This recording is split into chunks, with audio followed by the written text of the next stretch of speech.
เจ้าทั้งหลายขอน้อมต่อขออัญเชิญท่านทั้งหลายผู้เป็นมหาราชาพร้อมด้วยบริวารจงเสด็จลงมา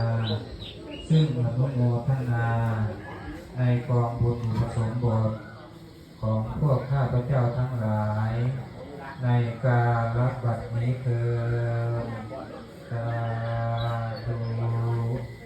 ยันโทโพธิยามุเลสักยานังนันทิวัฒโนเอวังกวัง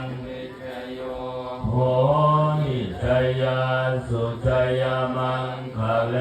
อัปปลาชิตพันลังเยสิปัทวิโภคะเลอภิเศษเกสัพพะพุทธานังอาคาปัสสะโมทัส